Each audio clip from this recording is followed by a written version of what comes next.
Hello, নমস্কার বন্ধুরা। আমি প্রীতম। ডায়মন্ড কুকিংয়ে আপনাদের সকলকে স্বাগতম। আশা করি আপনারা সকলে ভালো আছেন। আজকে নতুন রেসিপি নিয়ে এসেছি। খাসির মাংস রান্না করবো সহজে।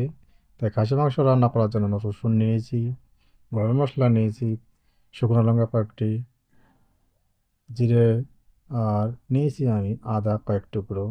এগুলোকে আমরা সবগুলোকে একটি পেস্ট করে নেব। তাই আমরা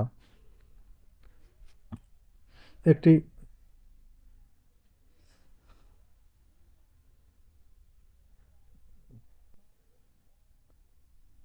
মিক্সার মেশিনে আমরা পেস্ট করে নেব। তাই আমরা সবগুলোকে ঢেলে দিই। এখন আমরা পেস্ট করে নেব। সব উপকরণে আমরা পেস্ট করে নিয়ে হয়ে গেল আমাদের। এখন আমার ফার্স্ট স্টেপে যাব আমরা আলুগুলোকে আমরা তাই আলুগুলোকে লাল লাল করে ভেজে নেব। আমরা মাংসতে আলু দেবো।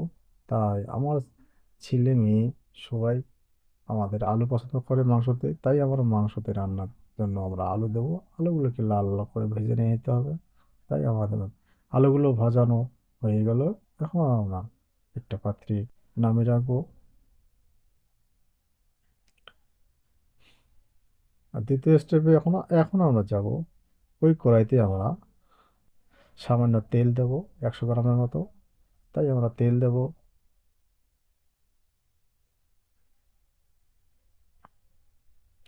এখন ফোড়নে দেওয়ার জন্য আমরা তেজপাতা একটা দেব, তারপর দেব পাঁচফোড়ন।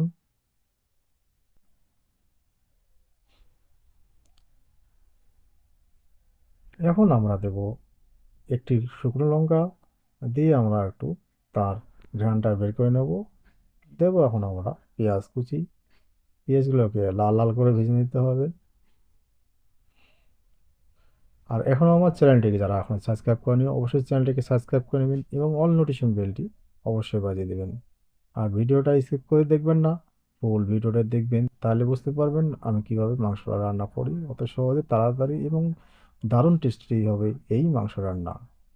তাই আপনারা বন্ধুরা দেখতে থাকুন আমার এই রেসিপিটা। এখন আমরা পেঁয়াজগুলো লাল হয়ে গেল, তো এখন দেবো টমেটো কুচি। তাই আমরা টমেটো কুচিগুলো দিয়ে দেবো। টমেটো কুচিগুলোকে পুরোভাবে ভেজে ভেজে নিতে হবে এবং টমেটোর যে গন্ধটা যেন না থাকে তার জন্য আমরা পুরোভাবে ভেজে নেব।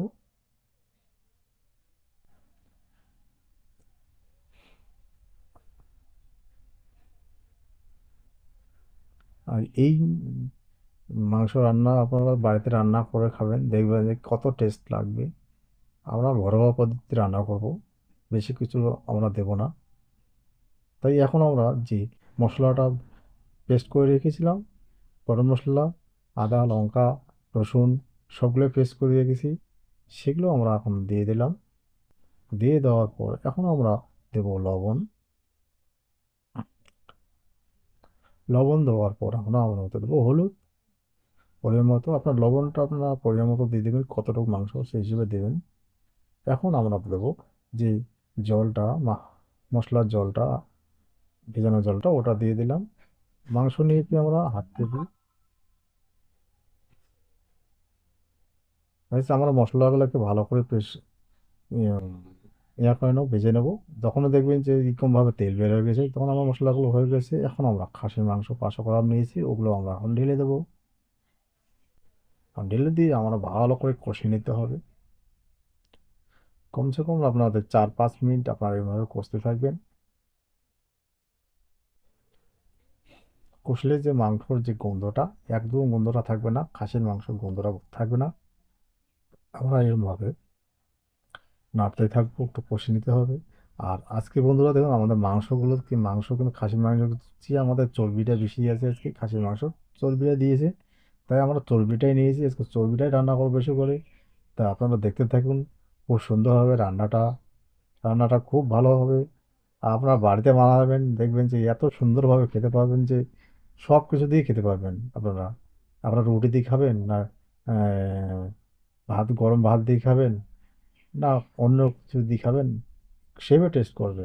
ব্যাস আমাদের লাল লাল করে ভেজে হলো। এখন আমরা এইরকম করে আপনারা পাঁচ 5 মিনিট 7 মিনিট ভেজে নেবেন। মানে ফ্রাই করে নেবেন, ভালো করে কষে নেবেন। আমাদের কষে নেওয়া হয়ে গেল। এখন আমরা কিন্তু জল অ্যাড করব, জল দিয়ে কিছুক্ষণ রেখে দেবো, তাই আমরা জল দিয়ে দিয়েছি। জল দিয়ে কিছুক্ষণ আমরা একটু মাংসটাকে সিদ্ধ দেবো। এখন আমাদের 80% প্রায় হয়ে গেছে ভাজানো, তাই আমরা আলু ভাজাটা যে আলুটা ভেজে রেখেছি ওটাকে দিয়েছি। এখন ওটা দিয়ে আমরা ভালো করে একটু কষে নেবো এবং কি একটু কষে নিতে নিতে প্রায় আমাদের কিন্তু 80% ভাজা হওয়ার পর, এখন আলুটা দেওয়ার পর এখন আমরা ভাজতে থাকবো। আর 20% মানে কষলেই আমাদের কিন্তু কষাকষি করতে করতে আমাদের মাংসটা রান্না হয়ে যাবে। তাই বন্ধুরা, আপনারা কে কে এই মাংস রেসিপি আপনাদের পছন্দ লাগে অবশ্যই কমেন্ট করে জানাবেন আমার এই ভিডিওর মাধ্যমে। আর কে কে মাংস খান অবশ্যই কমেন্ট করে জানাবেন আমাকে, ভালো মন্দ কেমন হলো টেস্ট অবশ্যই জানাবেন। এখন আমাদের মাংসটা কিন্তু প্রায় রান্না হয়ে গেছে, কত সুন্দর হয়েছে মাংসটা। কিন্তু তেল ভাবটা বেশি, এই জন্য আমরা আহ, উম, তেল ভাবটা বেশি এই জন্য আমরা কিন্তু এই মাংসটা তেলের জন্য নিয়েছি, যে আমরা তেল বেশি নেবো, তেল খাবো, আমার ছেলে তেল খাওয়ার বেশি, এই জন্য তেল নিয়েছি। মাংসটা আমাদের রেডি হয়ে গেছে। আর আপনারা যেমনভাবে আপনি চান, আমরা যে একটু মাংসটাকে ঝোল করবো সেরকম ঝোল, সেরকম জল দেবেন। আর সেই অনুপাতে আপনারা লবণটা একটু বেশি করে দেবেন, লবণটা চেখে নেবেন বন্ধুরা কেমন স্বাদ হয়েছে না হয়েছে। এখন আমরা এখানেই একটু জল দিতে হবে, জল দিয়ে আমরা মাংসটা যেমন ঝোল রাখার সেরকম রাখবো।